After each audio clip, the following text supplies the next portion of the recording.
के मधुर महावाक्य। बाबा ने आज विशेष कहा है, आज्ञाकारी ही बाबा के सर्व शक्तियों के अधिकारी बन सकते हैं। आज बाबा ने विशेष आज्ञाकारी बच्चों का आज्ञाकारी बनने के लिए क्या करना चाहिए और आज्ञाकारी बने हो तो कैसे होगे चाल चलन लक्षण और शक्तियाँ तुम्हारे ऑर्डर मानेंगे ज़रूर। ऐसे बहुत ही सुंदर मुरली ज्ञान धारणा सेवा युक्त। तो बाबा ने कहा है बच्चों, अगर आपको पुरुषार्थ में मेहनत पड़ रही है तो अभी भी भक्त के लक्षण हैं, और पुरुषार्थ में आसान हुआ है तो बाप के मोहब्बत में माना बाप के आज्ञाकारी बच्चे बन के चल रहे हो, ये साबित हो जाएगा। तो आज मीठे बाबा के मधुर महावाक्य अव्यक्त मुरली। आज है 20/11/22 प्रातः मुरली अव्यक्त बाप दादा रिवाइज्ड कोर्स है 20/12/92 मधुबन से। आज्ञाकारी ही सर्व शक्तियों के अधिकारी। मुरली का शीर्षक है आज्ञाकारी बच्चे ही जी सर्व शक्तियों के अधिकारी है। बाबा कहते हैं बच्चों, आज सर्व शक्तियों के दाता बाप दादा अपने शक्ति सेना को देखते हैं। शक्तिवान बाप ने सभी ब्राह्मण आत्माओं को समान सर्व शक्तियों का वर्षा दिया है। किसको कम शक्ति व किसको ज़्यादा यह अंतर नहीं किया, सभी को एक द्वारा एक साथ एक समान शक्ति दी है। तो रिजल्ट देखा कि एक समान मिलते हुए भी अंतर क्यों है। कोई सर्व शक्ति संपन्न बने और कोई सिर्फ शक्ति संपन्न बने हैं, सर्व शक्ति संपन्न नहीं बने, कोई कोई शक्ति। तो कोई सदा शक्ति स्वरूप बने और कोई कभी कभी शक्ति स्वरूप बने हैं। तो बाबा कहते हैं कोई ब्राह्मण आत्मा अपनी सर्व शक्तियों की अथॉरिटी से जिस समय जिस शक्ति को ऑर्डर करती है, वह शक्ति रचना के रूप में मास्टर रचता के सामने आती है। कई कई बच्चों की अवस्था ऐसी है। फिर बाबा कहते हैं ऑर्डर किया और हाजिर हो जाती है। कोई ऑर्डर करते हैं लेकिन समय पर शक्तियाँ हाजिर नहीं होती, जी हाजिर नहीं होती। इसका क्या कारण? कारण है जो बच्चे सर्वशक्तिवान बाप जिसको हजूर भी कहते हैं, हाजिर नाजिर भी कहते हैं वो बाप को, तो जो बच्चे बाप के सामने हजूर है, माना बाबा ने श्रीमत दी और आपने करी, तो फिर तुम्हारे लिए शक्ति वैसे हाजिर हो जाएगी। तो बाबा कहते जो बच्चे हजूर अर्थात बाप के हर कदम की श्रीमत पर हर समय जी हाजिर व हर आज्ञा में जी हाजिर प्रैक्टिकल में करते हैं, तो जी हाजिर करने वाले के आगे हर शक्ति भी जी हाजिर व जी मास्टर हुजूर करती है। अगर कोई आत्माएं श्रीमत व आज्ञा से अज्ञान से सहज पालना कर सकते हैं। बाबा कहते अगर कोई आत्माएं श्रीमत व आज्ञा जो सहज पालन कर सकते हैं वह करते हैं, और जो मुश्किल लगती है वो बच्चे पालन नहीं करते आज्ञा का। फिर क्या करते? कुछ पालन किया कुछ नहीं किया। कभी बाबा को जी हाजिर किया, कभी नहीं करते हैं पालन। तो इसका प्रत्यक्ष सबूत व प्रत्यक्ष प्रमाण रूप में क्या है? ऐसे आत्माओं के आगे सर्व शक्तियाँ भी हाजिर नहीं होगी। तो जैसे कोई परिस्थिति प्रमाण समाने की शक्ति चाहिए होगी तो संकल्प करेंगे कि हम अवश्य समाने की शक्ति द्वारा इस परिस्थिति को पार करेंगे और विजयी बनेंगे। लेकिन होता क्या है? क्या हो जाता है? सेकंड नंबर वाले अर्थात कभी कभी वाले समाने की शक्ति का प्रयोग करेंगे, 10 बार समाएंगे भी लेकिन समाते हुए फिर क्या होगा, एक दो बार समाना चाहते भी समा नहीं सकेंगे। फिर क्या सोचते हैं, मैंने किसको नहीं सुनाया, मैंने समाया, लेकिन यह तो साथ वाले हैं ना मेरे, तो हमारे सहयोगी थे, तो उनको सुना दिया, तो क्या समाया, बाबा कहते किसी को तो कह ही दिया ना। तो समीप थे, इसको सिर्फ इशारा दिया, सुनाया नहीं, इशारा दिया, ऐसे कहते बच्चे। कोई शब्द बोलने नहीं चाहते थे, सिर्फ एक आधा शब्द निकल गया, तो इसको क्या कहेंगे, समाना कहेंगे। 10 के आगे तो समाया और 1-2 के आगे समाया नहीं, तो इसको क्या कहेंगे, कहेंगे कि समाने की शक्ति को ऑर्डर दिया, लेकिन शक्ति ने ऑर्डर नहीं माना। जबकि अपनी शक्ति है, बाप ने वर्षे में दी है, तो बाप का वर्षा सो बच्चों का वर्षा हो जाता है ना। तो शक्ति तुम्हारी और ऑर्डर नहीं मानती, तो इसका क्या कारण हुआ फिर। तो बाबा कहते ऑर्डर मानने, अभी क्या हुआ, शक्तियाँ तो वर्षे में मिली है, अपनी शक्ति अपने काम में न आए, तो इसको क्या कहेंगे, ऑर्डर मानने वाले या ऑर्डर न मानने वाले कहा जाएगा। आज बाप दादा सर्व ब्राह्मण आत्माओं को देख रहे थे कि कहाँ तक सर्व शक्तियों के अधिकारी बने हैं। अगर अधिकारी नहीं बने तो उस समय परिस्थिति के अधीन बनना पड़े। बाप दादा को सबसे ज़्यादा रहम उस समय आता है जब बच्चे कोई भी शक्ति को समय पर कार्य में लगाते नहीं हैं। उस समय क्या करते हैं, जब कोई बात सामना करती है, जब कोई बात सामना करती है तो बाप के सामने किस रूप में आते हैं, ज्ञान और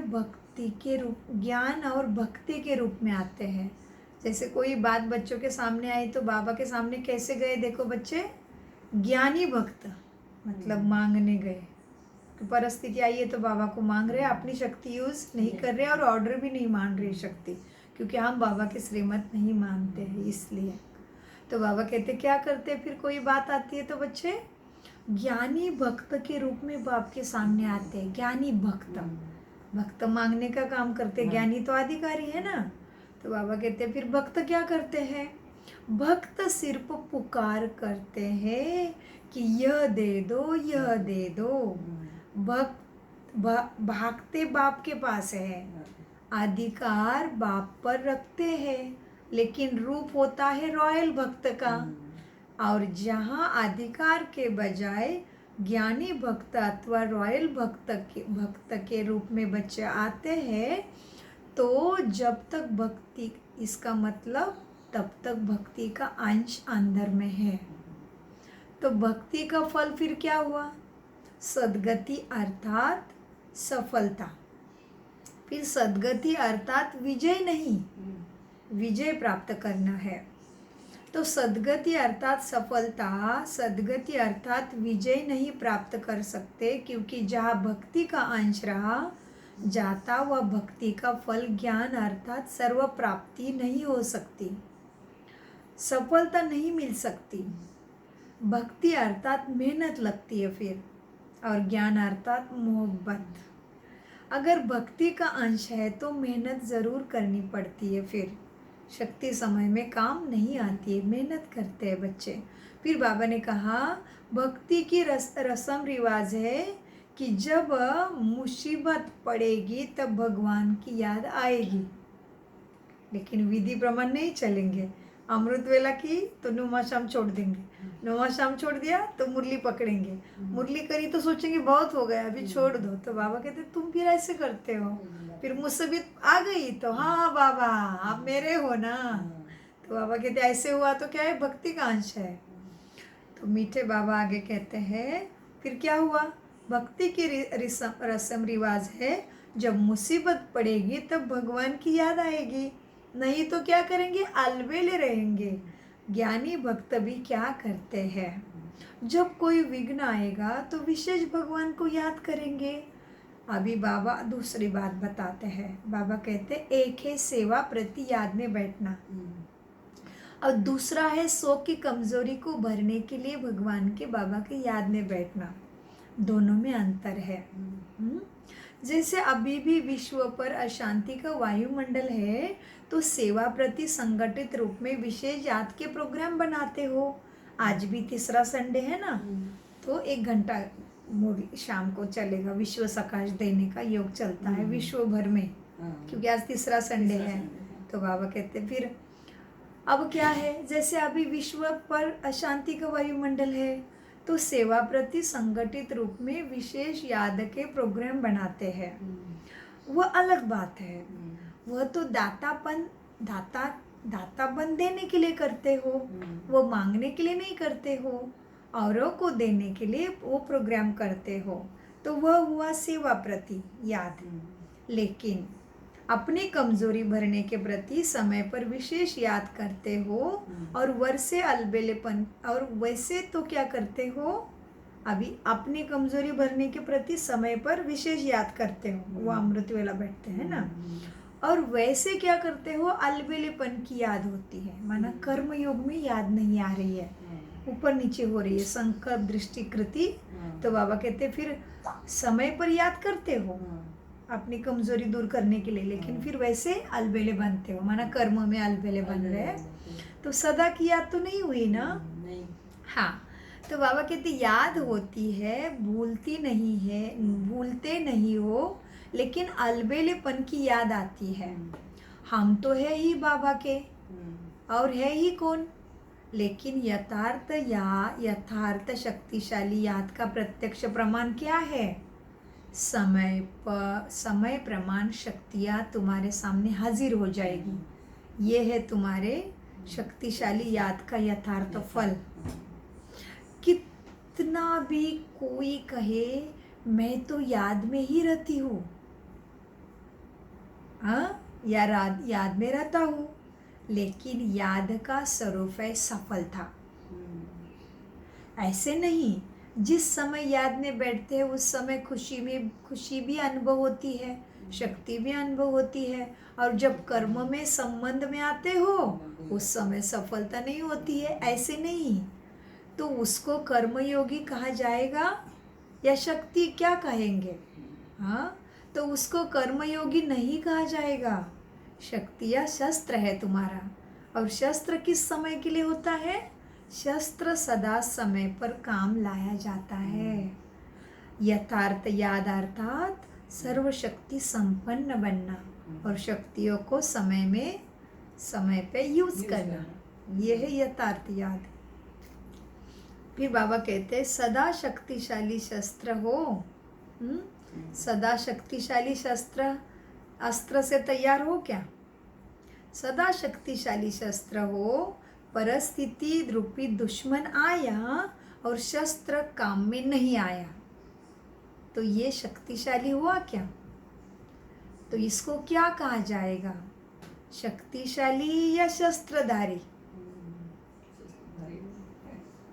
हर कर्म में याद अर्थात सफलता हो, इसको कहा जाता है कर्मयोगी। सिर्फ बैठने के टाइम के योगी नहीं, आपके योग का नाम बैठा बैठा योग नहीं है, कर्म योग नाम है। कर्मयोगी होना निरंतर कर्म और निरंतर कर्मयोगी हो। जैसे कर्म के बिना 1 सेकंड भी रह नहीं सकते, चाहे सोए हुए हो तो भी सोने का कर्म कर रही है आत्मा। हाँ, और सब कुछ चल रहा है ना, सांस भी चलता है, सब चलता है बॉडी के अंदर, वो आत्मा की वजह से हो रहा है, तो आत्मा निरंतर कर्म ही कर रही है ना। तो बाबा ने बोला सो गए तो भी कर्म ही कर रहे हो, सोने का कर्म चल रहा है। तो फिर बाबा कहते तो जैसे कर्म के बिगर आत्मा रह ही नहीं सकती, वैसे हर कर्म योग के बिना नहीं कर सकते, ऐसी अवस्था होनी चाहिए। इसको कहा जाता है कर्मयोगी।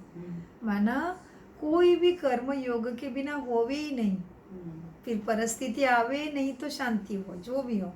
कभी कभी मन के विपरीत परिस्थिति हो जाएगी तो भी योग होना चाहिए, बोलने में, दृष्टि में, कृति में।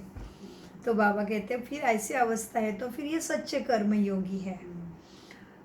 ऐसे नहीं समझो कि बात ही ऐसी थी, परिस्थिति ही ऐसी थी, समस्या ही ऐसी थी, सरकमस्टांसेस ही ऐसे थे, वायुमंडल ही ऐसा था, इसलिए हम ऐसे हो गए। ऐसे नहीं, यही तो दुश्मन है तुम्हारे फिर। हाँ, ये सारी परिस्थिति, ये सब तुम्हारे दुश्मन है। और उस समय अगर शक्ति काम में नहीं आई तो फिर तुम तो शक्तिशाली नहीं हो अभी तक। तो बाबा कहते यही तो दुश्मन है, और उस समय कहो दुश्मन आ गया और इसलिए हम तलवार ही नहीं चलाई। ऐसे कैसे हो सकता है? बाबा कहते तलवार काम में ना लगे, काम में लगा नहीं सके, ऐसे नहीं होना चाहिए। हाँ, या तलवार ही याद नहीं आए, या तलवार ने काम नहीं किया, क्या क्या हो जाता है। बाबा कहते हैं हाँ, ऐसे को क्या कहा जाएगा, शस्त्रधारी या शक्ति सेना? शस्त्रधारी है। तो बाबा कहते हैं ना कितनी बार मुरली में कि बच्चों ज्ञान तलवार है ना, योग ढाल है, हाँ, धारणा योग, धारणा सेवा उमंग का उत्साह का साधन है। तो ज्ञान तलवार है, तो तलवार को बाबा कहते नहीं यूज करते हो। फिर बाबा ने कहा तो सेना की शक्ति क्या होती है? शस्त्र। और शस्त्र है सर्व शक्तियाँ तुम्हारी।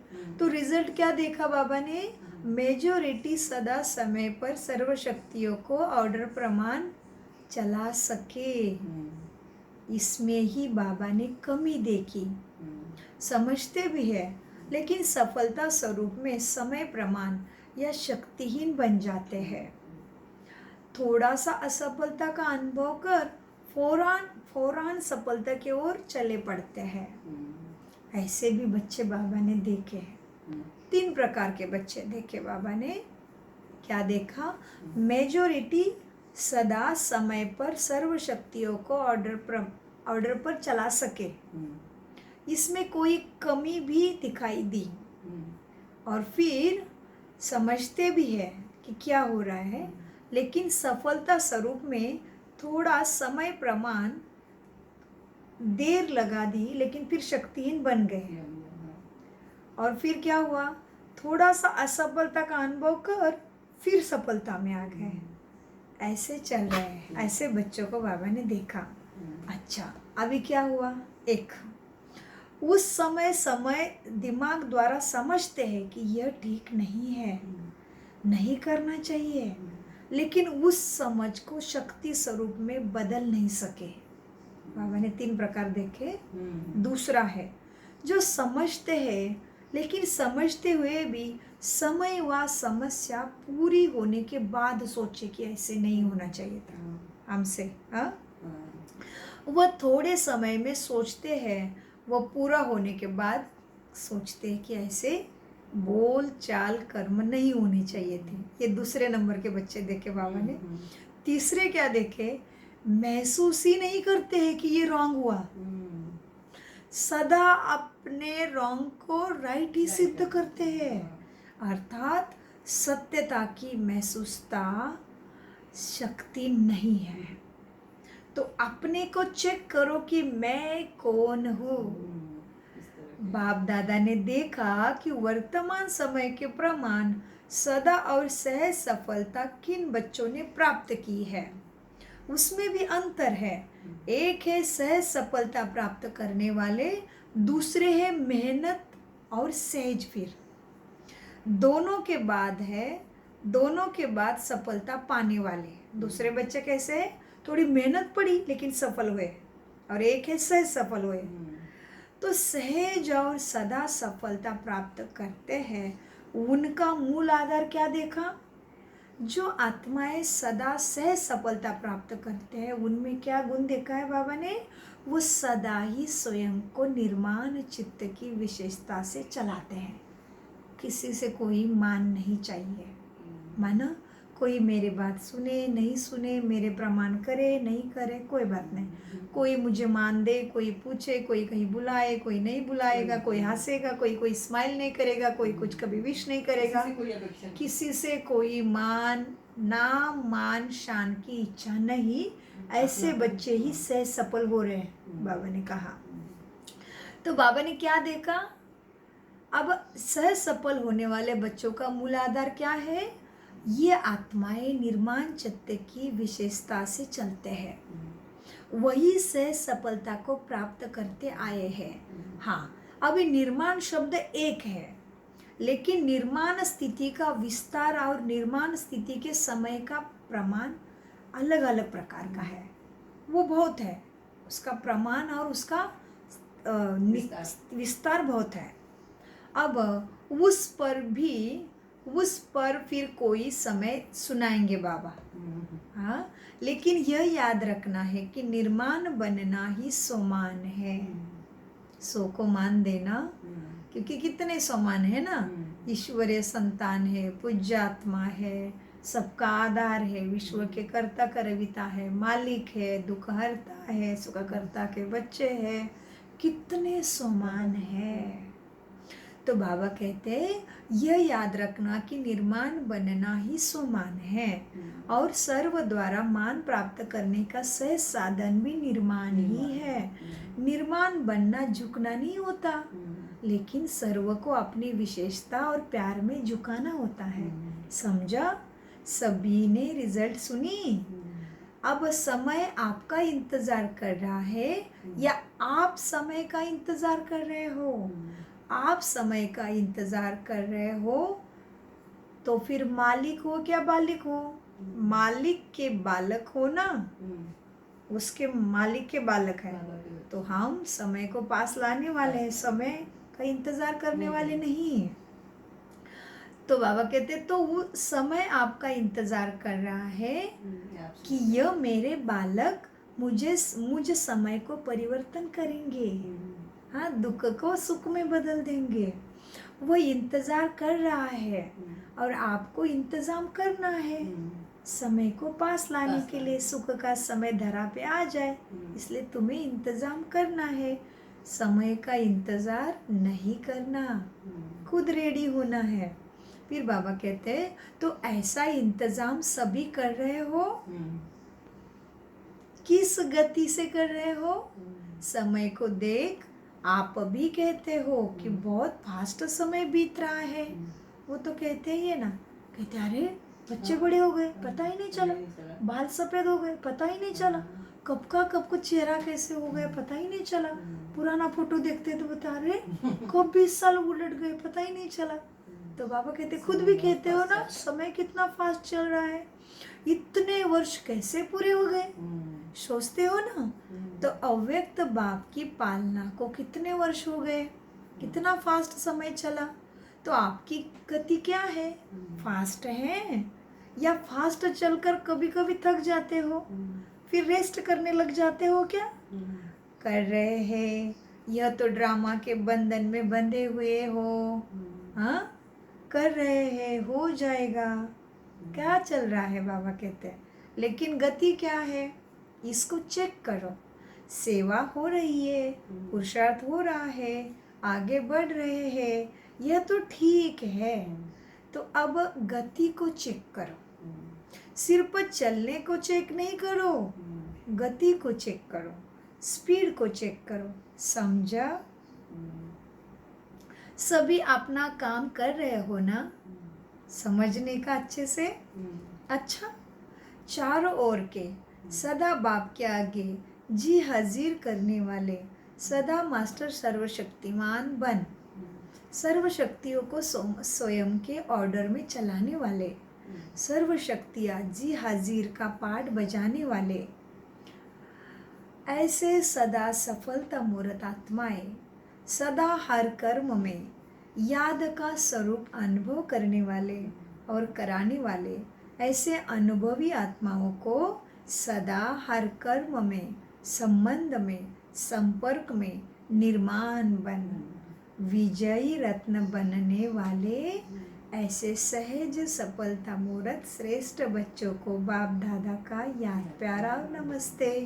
हम मीठे प्यारे बच्चों का रूहानी अव्यक्त बाप दादा को याद प्यार गुड मॉर्निंग नमस्ते प्यारे बाबा नमस्ते। फिर है और है, अव्यक्त बाप दादा की पर्सनल मुलाकात। साधारणता कर्मों में भी ऊंची स्थिति की झलक दिखाना है, फॉलो फादर करना है। हाँ, साधारण कर्म में भी विशेषता दिखाई दे, चेहरे से, चलन से, कर्म से। बाबा कहते हैं सदा संगम योगी पुरुषोत्तम आत्मा है, ऐसा अनुभव करते हो। संगम का नाम ही है ना पुरुषोत्तम, अर्थात पुरुषों से उत्तम, पुरुष बनाने वाला युग है ना ये। तो संगम युगी हो, आप सभी पुरुषोत्तम बने हो ना। आत्मा पुरुष है और शरीर प्रकृति है, तो पुरुषोत्तम अर्थात उत्तम आत्मा हो। सबसे नंबर 1 पुरुषोत्तम कौन है? तो सबने बोला ब्रह्मा बाबा। कोई खुद को भी बोले ना, मैं भी पुरुषोत्तम हूँ। इसीलिए ब्रह्मा को आदिदेव कहा जाता है। फरिश्ता ब्रह्मा भी उत्तम हो गया और फिर भविष्य में देवता आत्मा बनने के कारण पुरुषोत्तम बन जाते हैं। लक्ष्मी नारायण को भी पुरुषोत्तम कहेंगे ना, जो पुरुषोत्तम युग है। पुरुषोत्तम मैं आत्मा हूँ। पुरुषोत्तम आत्माओं का कर्तव्य भी सर्वश्रेष्ठ है। उठा, खाया पिया, काम किया, यह साधारण कर्म नहीं। साधारण कर्म करते हुए भी श्रेष्ठ स्मृति, श्रेष्ठ कृति और श्रेष्ठ वृत्ति और श्रेष्ठ स्थिति। तो जो देखते ही महसूस करे कि यह कोई साधारण व्यक्ति नहीं है। जैसे जो असली हीरा होगा वो कितने भी धूल में हो, लेकिन छुप नहीं सकता, चमकेगा जरूर, चमक जरूर दिखाएगा। तो आपकी जीवन ही हीरे तुल्य है। कैसे भी वातावरण हो, कैसा भी संगठन हो, लेकिन जैसे हीरा अपनी चमक छिपा नहीं सकता, ऐसे पुरुषोत्तम आत्माओं की श्रेष्ठ झलक सबको अनुभव अभी होनी चाहिए। तो ऐसे है या क्या दफ्तर में चले गए, काम में चले गए, वैसे ही साधारण हो जाते हो? ऐसे तो नहीं है ना।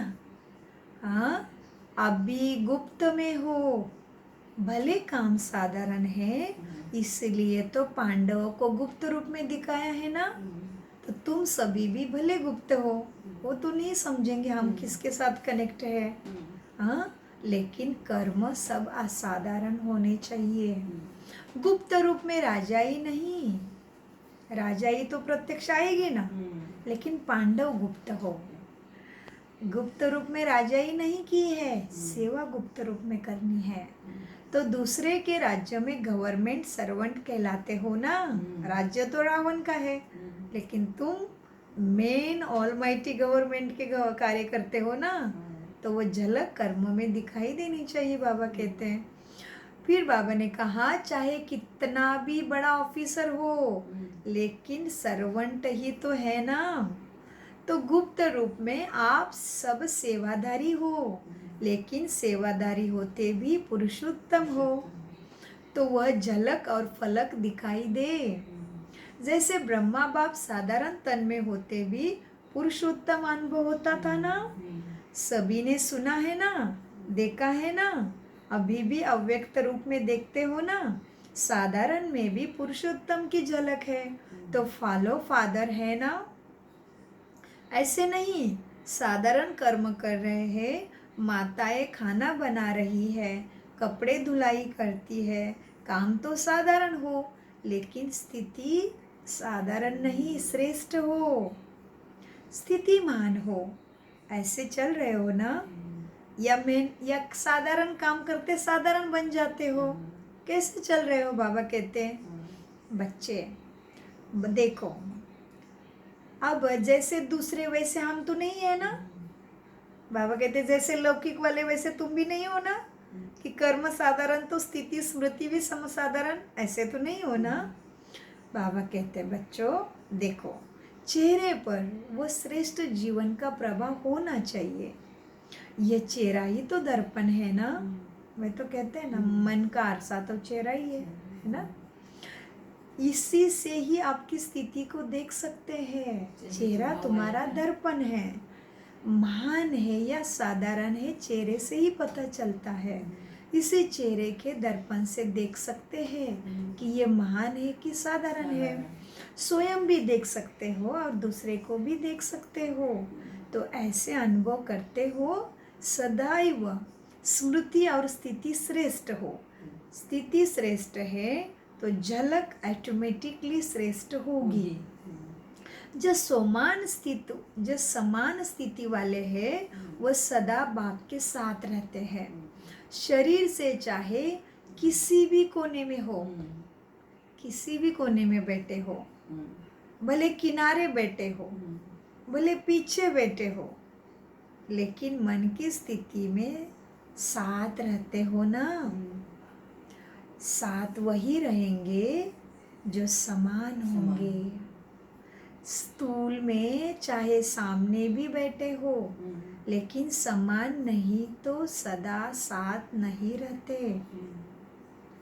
किनारे ही रहते हैं। तो बाबा ने जैसे मधुबन में सामने बैठते हैं, कोई पास में भी बैठते हैं, लेकिन बाबा ने कहा अगर स्थिति समान नहीं है तो भले सामने बैठे हो लेकिन दूर ही हो, किनारे हो। बाबा ने कहा भले स्थूल में सामने बैठे हो लेकिन समान नहीं तो सदा साथ नहीं रहते, किनारे में ही रहते हो।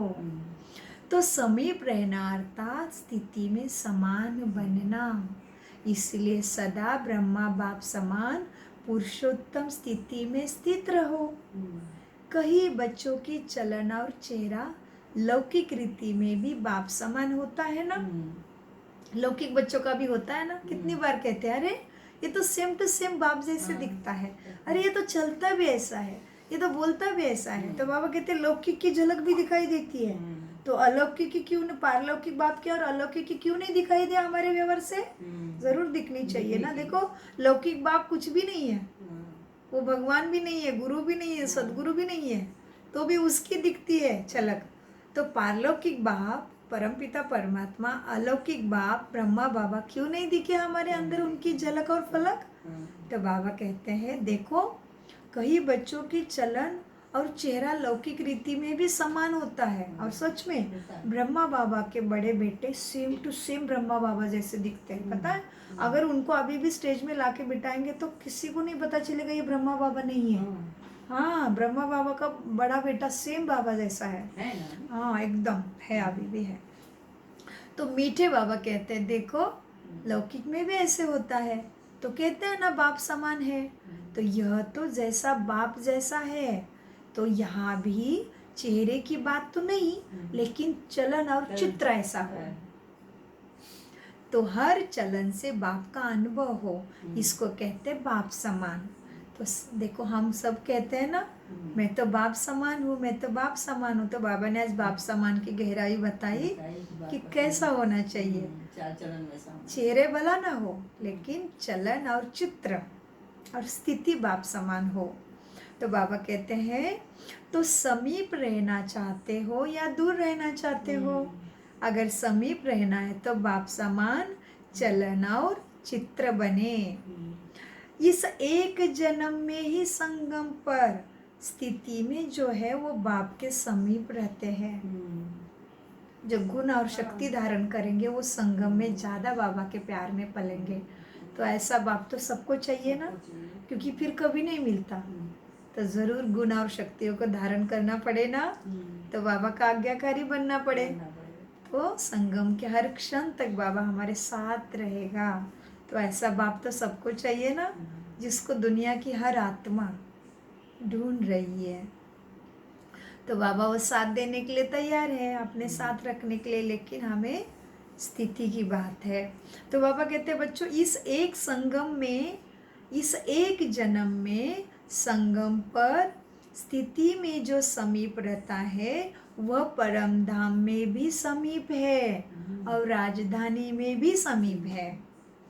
एक जन्म की समीपता अनेक जन्म समीप बना देगी। हर कर्म को चेक करो। चलो फिर आगे बाबा ने बताया अच्छा है बाप के साथ रहना है ना, और समीप हर तरफ समीप रहना है, तो क्या करो अभी चलो चेक करो। बाप समान है तो करो, नहीं तो चेंज कर दो। पहले चेक करो फिर चेंज करो। ऐसे नहीं करने के बाद चेक करो यह ठीक नहीं था, नहीं, करने से पहले ही ठीक करो। इसलिए कहते हैं ना कि भाई बोलने से पहले सोचो, सोचने से पहले भी सोचो। अभी तो सूक्ष्म हो गया ना हमारा, अभी तो सोचने से पहले भी सोचना है, क्योंकि सोचने से संकल्प हुआ, कर्म हुआ, वायुमंडल में गया। जिस आत्मा के लिए सोचा वो फिर गलत है तो 10 गुना हुआ। हमारे लिए भी फिर कोई ऐसे सोचेगा, उससे कर्म करेगा। इसलिए अभी तो हमें सोचने से पहले भी सोचो, क्योंकि हमारा सब सूक्ष्म है, गुप्त है ना। तो बाबा कहते बच्चों देखो, ऐसे नहीं करने के बाद सोचते रह गए कि नहीं करना था, ऐसे नहीं। ज्ञानी का लक्षण है पहले सोचो फिर करो। अज्ञानी का लक्षण क्या है? करते हैं फिर सोचते हैं कि ऐसे नहीं होना चाहिए था। तो आप ज्ञानी तो आत्मा हो ना, या कभी कभी भक्त बन जाते हो?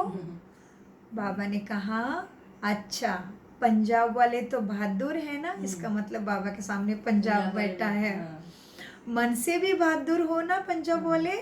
छोटी सी माया चींटी के रूप में आई और घबरा जाए, ऐसे तो नहीं ना। चैलेंज करने वाले हो ना।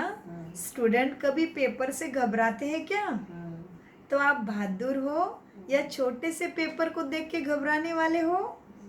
जो योग्य स्टूडेंट होते हैं वो तो पेपर को देख के घबराते नहीं, ऊपर से खुश हो जाते कि चलो पेपर हो जाएगा तो दूसरे क्लास में जाऊंगा।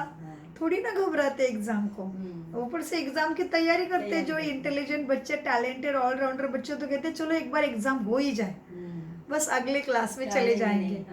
तो बाबा भी कहते हैं ऐसे ही रहता है, किसी चीज को घबराओ मत, सोचो अगले पास हो क्या अगली क्लास में जाएंगे। तो बाबा कहते हैं बच्चों तो आप बहादुर हो ना, या छोटे से पेपर से घबराते हो?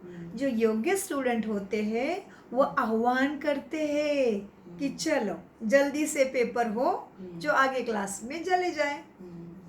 तो जो कमजोर होते हैं वो सोचते हैं डेट आगे बढ़ जाए एग्जाम की तो अच्छा होगा। तो आप तो होशियार हो ना, तो हर पेपर की तैयारी करो, पास होके पास होते जाओ। तो पास शब्द की भी गहराई ऊंची हो गई। पास पास बाबा के पास, और पास सतयुग में भी पास, सब कुछ पास पास। हाँ, सब कुछ पास ही पास हो गया, सुख ही सुख। नहीं तो मीठे बाबा कहते होशियार बच्चे तो कहते चलो जल्दी से पेपर आवे, हम पास करें, और विश्वास रहता है कर ही दूंगा मैं पास, क्योंकि तैयारी उस तरह से रहती है। तो इसलिए बाबा कहते हैं आप तो होशियार हो ना, घबराने वाले तो नहीं हो ना। ये निश्चय पक्का हो कि हम ही कल्प कल्प के विजयी हैं, और हम ही बार बार विजय रत्न बनेंगे, बने हैं, बन रहे हैं, हमेशा बने थे, फिर जरूर बनेंगे। यह निश्चय होना चाहिए। तो निश्चय पक्का है, इतना पुरुषार्थ किया है कि आप नहीं बनेंगे। ऐसे तो नहीं सोचते हो ना कि मैं तो नहीं बनूंगा विजय रत्न। बाबा कहते आप नहीं बनेंगे तो फिर कौन बनेगा? आप ही विजयी बने थे, विजयी बने हैं, और विजयी रहेंगे। विजयी शब्द बोलने से कितनी खुशी होती है, चेहरा ही बदल जाता है ना। जो सदा विजय रहते हैं वो कितना खुश रहते हैं। इसलिए जब भी कोई भी किसी भी क्षेत्र में विजय प्राप्त करता है तो खुशी के बाजे बजते हैं ना। आपके तो सदा ही बाजे बजते हैं, कभी भी खुशी की बाजे बंद ना हो। आधा कल्प के लिए रोना बंद हो गया। जहाँ खुशी के बाजे बजते वहाँ रोना नहीं होता। कभी कभी खुशी में भी आंसू आते हैं, तो बाबा कहते हैं वो बुरे नहीं है, वो खुशी की मोती है। तो मोती तो झरने दो, और जितनी भी खुशी की मोती भाव, वो मोती की माला तो बाबा की याद में रोना, या बहुत किसी साक्षात्कार में खो जाना, या किसी आत्मा का उत्तम पुरुषार्थ देख के खुशी के आंसू आना। बाबा कहते ये तो अच्छे आंसू है, लेकिन दुख के आंसू, विकारों के आंसू, माया के आंसू, पुराने संस्कार से आंसू ना आना। तो बाबा कहते हैं आधा कल्प के लिए रोना बंद हो गया। जहाँ खुशी के बाजे बजते हैं वहाँ रोना नहीं होता। अच्छा,